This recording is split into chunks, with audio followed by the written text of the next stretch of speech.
Добрый вечер. В студии Тимур Бекмурзин. Время реальной экономики. Заниматься прогнозами, как известно, дело неблагодарное. Однако на моей практике такое впервые. Можно сказать, отдельные прогнозы имеют все шансы сбыться, только с точностью да наоборот. Скажем, мы помним эти цифры, озвученные в том числе в нашей программе «Ожидание роста мировой экономики» в 2020 году на уровне 2–3%. Теперь этот плюс можно смело менять на минус. По оценкам аналитиков британской компании Economist Intelligence Unit, спад будет на уровне 2,2%. И это общий тренд. Он касается всех стран, отраслей и экономик. Здесь аналитики сходятся во мнении. Разрушительные последствия никого не обойдут стороной. Да, отдельные страны как раз-таки экономически сильные и пострадают сильнее, такие как Германия, Италия, США. Но трудно будет всем, в том числе и России, о чем мы еще поговорим позже. Какие еще тенденции уже стали очевидными? Да, мирового кризиса или пока, скажем, осторожнее, рецессии, судя по всему, не избежать. Тут никакое чудо не поможет. И тем не менее, в любом правиле есть свои исключения. Их в данном случае не так много, но есть отрасли и компании, которые в период пандемии наращивают объемы, умело отрабатывая повышенный спрос. Это и различные онлайн-сервисы, онлайн-торговля, онлайн-образование, бизнес по доставке еды, различные сферы, связанные с медициной и фармацевтикой и так далее. Еще один, на мой взгляд, очевидный тренд, который на фоне распространения пандемии может только усилиться – массовый переход к цифровым технологиям, который, по прогнозам отдельных экономистов, выльется в 4-ю индустриальную революцию. Как говорится, поживем – увидим. Сегодня еще сложнее делать долгосрочные прогнозы в ситуации, когда нельзя дать точный, детальный расклад. Как долго продлится глобальный карантин? Когда начнется восстановление экономики? Для нашей страны все сложнее вдвойне, потому как мы в России, как выражаются некоторые эксперты, переживаем эффект двух черных лебедей. То есть один прилетевший лебедь – это, собственно, сама пандемия, эпидемия коронавируса, пик которой мы еще не прошли. И пройдем по самым оптимистичным прогнозам где-то в середине-конце мая. И второй лебедь – это падение цен на нефть. Причем падение катастрофическое, о чем мы сегодня тоже поговорим. В такой ситуации сложно оставаться оптимистами, но нам ничего другого не остается. Давайте вспомним известное всем математическое правило о том, что минус на минус дает плюс. Есть внутренняя уверенность, что мы выберемся из этой трудной ситуации достойно, с потерями, но не критичными для экономики и промышленности. Есть для этого какие-то объективные предпосылки? Аналитики, эксперты считают, что да, есть. Главное, что в отличие от прошлых кризисов, на этот раз у России есть достаточный запас прочности. Называется цифра в объеме 18 триллионов рублей свободных средств в распоряжении федеральных и региональных органов власти. Большинство из этих денег сосредоточено в фонде национального благосостояния, и мы их еще не растратили. Очень важная задача сейчас – максимально сохранить финансовое благополучие людей, не допустить масштабной безработицы. Многие вопросы приходится решать в режиме ручного управления и на федеральном, и на региональном уровнях. А по-другому никак, потому как, будем объективны, очень сложные, комплексные задачи стоят перед руководителями страны и регионов. С одной стороны, поддержать наиболее пострадавшие отрасли и категории людей, с другой – оказать максимальное содействие тем, кто работает в непрерывном и особом режиме. Как все это реализуется на практике, на примере энергетической отрасли и компании ТГК-16. Расскажем сегодня в реальной экономике. Смотрите в этом выпуске. Особый режим. Как работает в условиях распространения эпидемии коронавируса стратегические предприятия энергетики Татарстана. Наш специальный репортаж. Энергетика до и после пандемии. Как изменится энергетический баланс в России и в мире в новой экономической реальности. Что об этом думают эксперты? Прогнозы, расчеты, оценки в обзоре реальной экономики. Самоизоляция. Почему пока рано думать о снятии ограничений в России и в Татарстане? Как в текущих условиях выживает бизнес и промышленность? Расскажем подробно.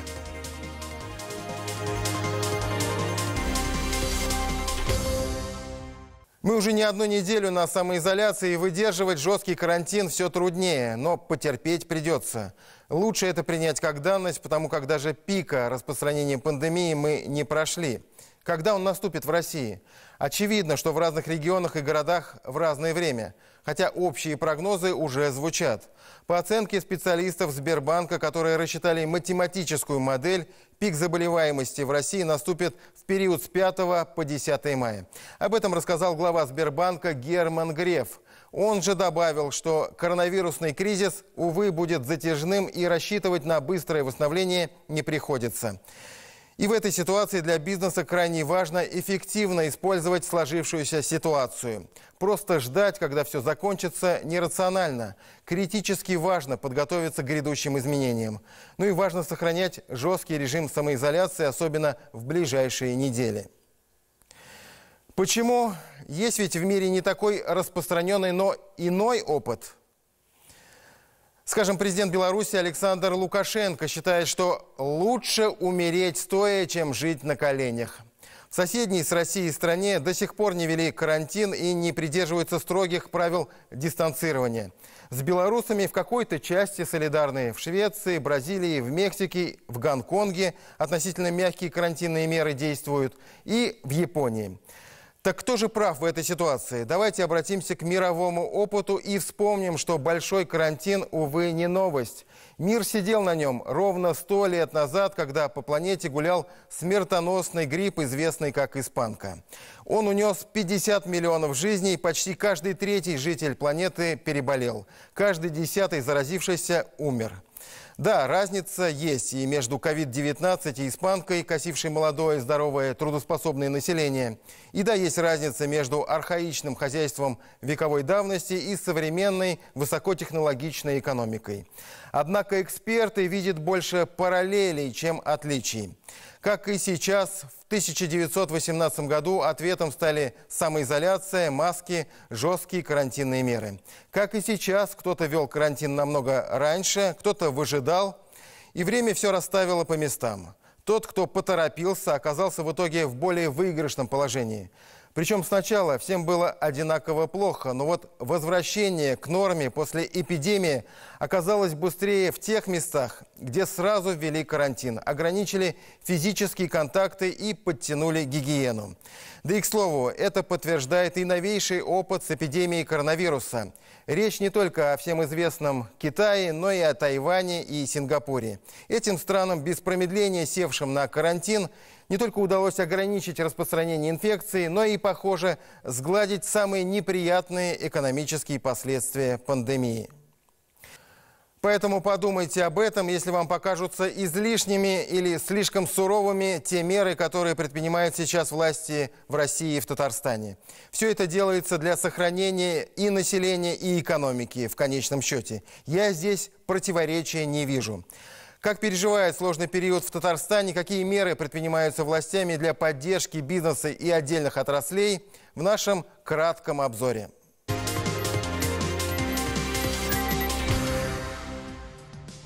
Особенность этой эпидемии в ее стремительности и масштабе. Нет ни одной страны, отрасли, компании, которой бы не коснулся в той или иной степени этот коронавирус. Наш ресторан закрылся. И на данный момент из-за периода самоизоляции я не могу устроиться по специальности. Потребительский рынок, сфера развлечений, туризм, транспорт первыми приняли удар. Малый бизнес в этой ситуации в более уязвимом положении. Запаса прочности хватает не всем, особенно тем предпринимателям, которые арендуют помещения. В Татарстане среди тех, кому повезло больше других, парикмахерские и салоны красоты.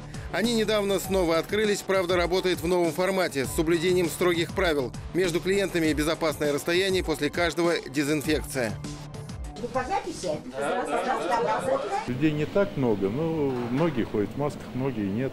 А на кассах, я смотрю, люди соблюдают социальную дистанцию. После ажиотажа первых дней карантина в привычное русло пришла работа всех магазинов и супермаркетов.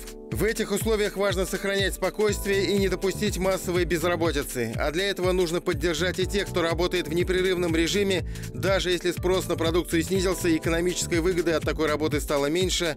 И, конечно, особые меры поддержки для тех компаний, которые вынужденно прекратили работу. Безопасность людей – это самое главное. Практически 80% у нас крупных промышленных предприятий имеют возможность работать, если они обеспечивают ту безопасность, которую у нас определяет Роспотребнадзор. Людей надо сохранить, это же самые ценные, это люди.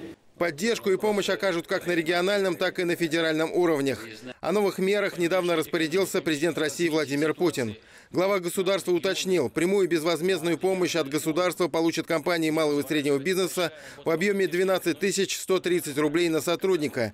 Эти средства предприятия смогут направить на решение текущих самых неотложных задач, в том числе на выплату зарплат, на сохранение уровня оплаты труда своих сотрудников в апреле и мае. Единственным обязательным условием предоставления такой помощи является максимальное сохранение занятости на уровне не менее 90% от штатной численности на 1 апреля.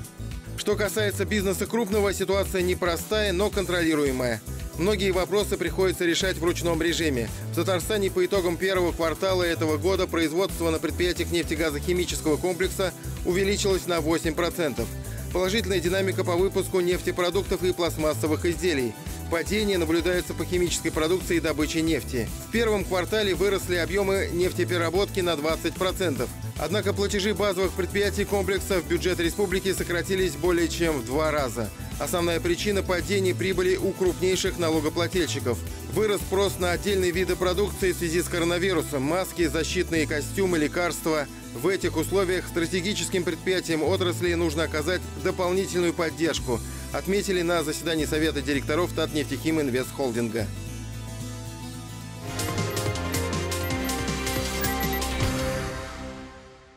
Еще раз подчеркну, российская, как и вся мировая экономика, столкнулась с новым типом кризиса, стремительным и масштабным. Он затрагивает не какую-то отдельную отрасль или страну. Мы впервые видим, как на наших глазах меняется реальность, страдают все отрасли и все компании по всем фронтам. К сожалению, универсального рецепта реагирования на сложившуюся ситуацию тоже не существует.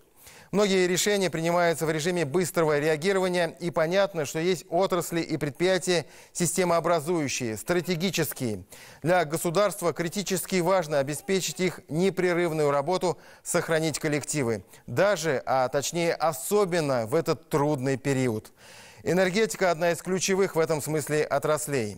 И мы видим, что подавляющее большинство энергетических компаний работают стабильно и устойчиво, хотя пандемия, конечно, вносит коррективы.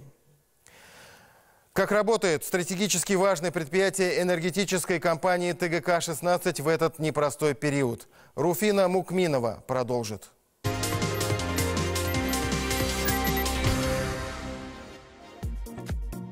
Энергетика – отрасль жизненно необходимая, с этим трудно поспорить. Изолировать энергетиков – это значит лишить людей тепла и света. Понятно, почему энергетические компании относятся к числу системообразующих и продолжают работу в условиях пандемии. Конечно, в связи с продолжающимся распространением и угрозой коронавирусной инфекции уклад жизни работников ТЭЦ поменялся. В компании ТГК-16 приняты все меры, чтобы защитить сотрудников. Начиная с вахтового автобуса, люди соблюдают безопасную 1,5-метровую дистанцию. И, конечно, каждому выданы индивидуальные средства защиты. Больше уклон, если честно, стараемся даже делать не только на маски и на перчатки, а на оборудование, которое позволит и в дальнейшем эксплуатироваться на станциях, те же ионизаторы, потому что эпидемию гриппа тоже никто не отменял, а она будет работать и после нее, и после эпидемии коронавируса.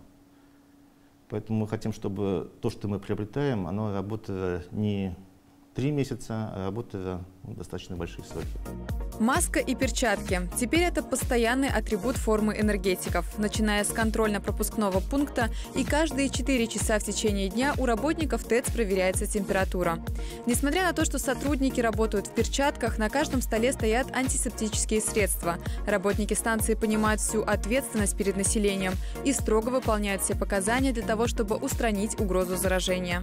Работаем в стационарном обычном режиме. Дома находимся на самоизоляции. Приходя на работу, проходим контроль, начиная от проходной и в течение смены. Многое поменялось, конечно. Сейчас уже соблюдается самоизоляция, то есть приняты меры по поводу того, чтобы не здороваться и так далее, защищаться, антисептики выдали, то есть маски, перчатки. Старшее поколение, которое по статистике находится в зоне риска, а именно работники старше 65 лет, отправились на самоизоляцию. Во всем остальном компания ТГК-16 работает в обычном режиме, выполняя все необходимые плановые мероприятия. Все идет по плану. Мы буквально в апреле провели плановую эндоскопическую экспертизу нашей ГТУ General Electric на 405 мегаватт мощностью. Экспертиза показала, что замечаний нет, машина способна и будет продолжать работать. Запас запчастей у нас есть. Плановая останова у нас вот на август предусмотрен. Там все оборудование, все запчасти у нас уже есть. Остальное оборудование у нас в основном отечественного производства. Заводы, которые обеспечивают энергетику, продолжают работать. Поэтому вопросов быть не должно. Несмотря на бесперебойную работу энергетиков, кризис, связанный с пандемией, все-таки коснется отрасли, отмечают эксперты. Уже сейчас потребление электроэнергии в республиканской энергосистеме в марте этого года на 1,2% было меньше, чем за тот же месяц 2019 года. Из-за введения режима нерабочих дней с 28 марта уменьшился спрос на энергию и тепло предприятий автомобильной и химической промышленности, а также железнодорожного транспорта. Снижение связывают и с температурным фактором. Среднемесячная температура воздуха в марте была на 3,1 градус выше, чем в марте 2019 года. Выработка электроэнергии также упала на 8,3%.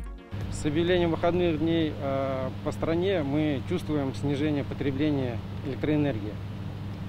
Ну и теплоснабжение тоже сейчас весна, потихоньку расходы сокращаются. И это естественный процесс. Но я думаю, это явление временное. Через какое-то время, я думаю, к концу года, на будущий год появится отложенный спрос, начнется достаточно быстрый подъем экономики. Эпидемиологическая ситуация, к счастью, пока никак не отразилась на работе энергетиков. А значит, мы, потребители, можем быть спокойны. Во время нерабочих дней деятельность станции продолжается в непрерывном режиме. Тепло и электроэнергия подаются по графику. А значит, у нас есть все условия, чтобы посидеть дома и победить коронавирус.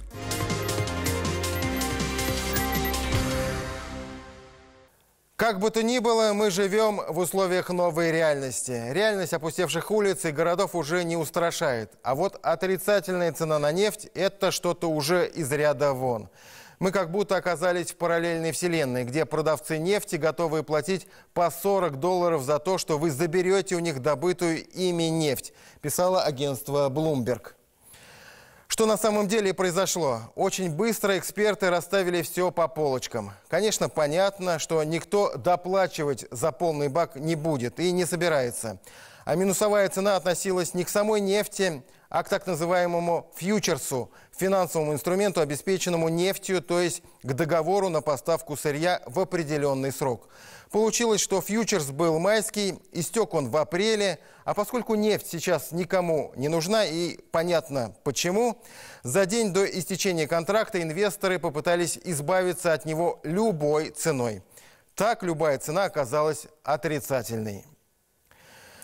Впрочем, не стоит все воспринимать как некий технический и временный сбой. Проблема и неприятная тенденция существует. Судите сами. Дисбаланс спроса и предложения в мире огромный. Почти 60% потребления нефти приходится на бензин и дизельное топливо для автомобильного транспорта. В условиях, когда гражданам по всему миру запрещено покидать дома, трафик в крупных городах упал на 70-80%. То есть реальное сокращение потребления в мире составляет 30-35%. Плюс карантин в большинстве стран планируют продлевать и на май, и на начало июня. Да и отменять ограничения будут постепенно. Для России падение ее главного ресурса до нуля грозит большими проблемами. Доходы от нефти и газа, а цена на него тоже зависит от стоимости нефти, составляют 40% федерального бюджета страны. Плюс налоговые убытки, которые мы получили в других отраслях из-за карантина. Если в ближайшие пару-тройку месяцев нефтяной рынок точно будет в депрессии, то отдаленное будущее экспертами видится не таким мрачным. Пандемия рано или поздно пройдет. Уже во второй половине года большинство экономистов прогнозирует восстановительный рост экономики. Поэтому спрос на сырье, скорее всего, восстановится, если не на 100%, то на 95% точно. Тем более, что его будут толкать вверх низкие цены на бензин. Вполне вероятно, что потребление топлива в тех же штатах даже вырастет. Но мы сейчас хотели бы поговорить больше не только и даже не столько о нефти, сколько о том, как в целом может измениться энергетический баланс планеты после пандемии. Алена Мартынец проанализировала мнение экспертов.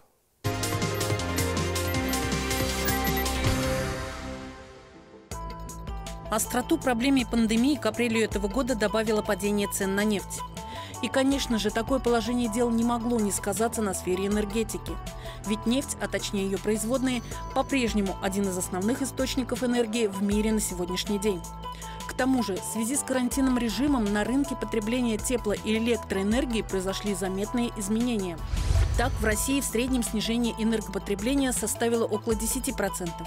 Если говорить о промышленном секторе, ситуация негативно сказалась в первую очередь на автомобилестроении, там произошло снижение на 13,3%, и металлургии на 4%.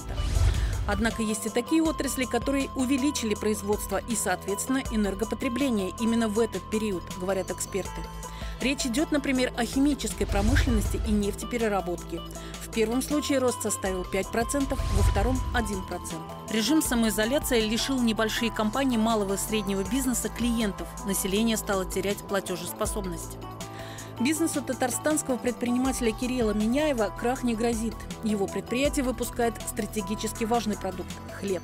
В рамках нашего предприятия мы потребляем в месяц порядка 100 тысяч киловатт.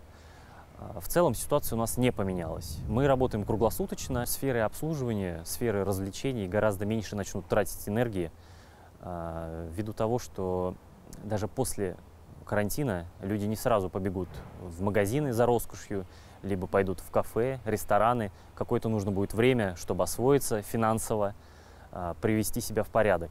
Поэтому вот эти сферы будут в первую очередь затронуты. Производственники, особенно пищевые производства, они так как работали, так и продолжают работать без изменений. А вот что касается теплоэнергетики, ситуация с пандемией в этом секторе может аукнуться довольно существенно. Если по электрической энергии, то структура потребления населения составляет не больше 10%, поэтому по электрике особого изменения не произошло. Если мы говорим о тепловой энергии, то энергетические компании теплового сектора, они сейчас заканчивают отопительный сезон, начинают подготовку к новому отопительному сезону, ремонтные работы проводят. Здесь как раз потребление у населения составляет порядка 60%. И тут стоит отметить негативный фактор, поскольку резко снизилась собираемость платежей. У энергетических компаний начала резко возрастать дебиторская задолженность. Такая ситуация грозит проблемами с подготовкой к следующему отопительному сезону. Нехватка средств может не позволить провести ее на должном уровне. Учитывая степень изношенности инженерных сетей в стране, можно только представить, чем грозит такая недостаточная подготовка к зиме 2021 года коммунальному сектору. В начале апреля прошло совещание правительства, на котором в том числе упоминался стресс-сценарий, составленный Минэнерго. В документе рассматриваются 3 варианта развития событий. Первый, так называемый оптимистический прогноз, предусматривает, что снижение спроса на энергопотребление во втором квартале этого года закончится, и уже в третьем будет наблюдаться его восстановление. В этом случае все энергокомпании безболезненно смогут сами выйти из сложившейся ситуации без привлечения дополнительных средств.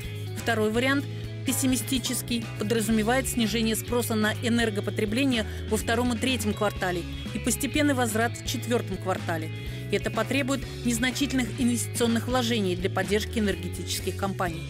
И третий вариант, его называют шоковая ситуация. Мы очень надеемся, что такого не произойдет. Он подразумевает снижение энергопотребления на 6 месяцев.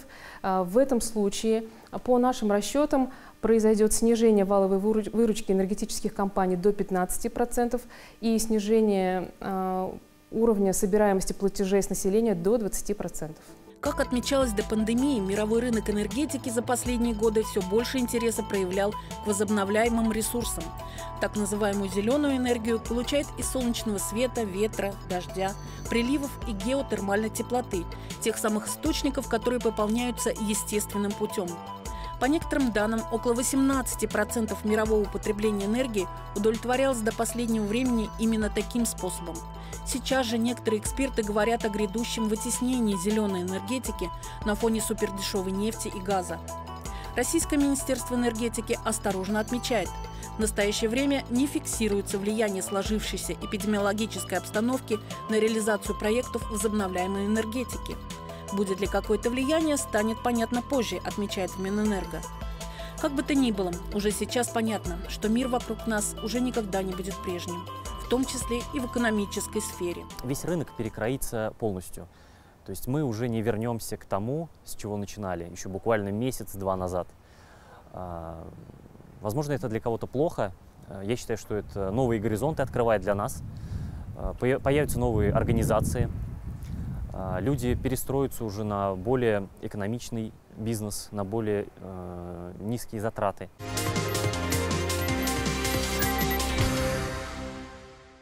Это все на сегодня. С вами была программа «Реальная экономика» и я, Тимур Бекмурзин. Берегите себя и своих близких, оставайтесь дома. Удачи в делах и финансового благополучия. До свидания.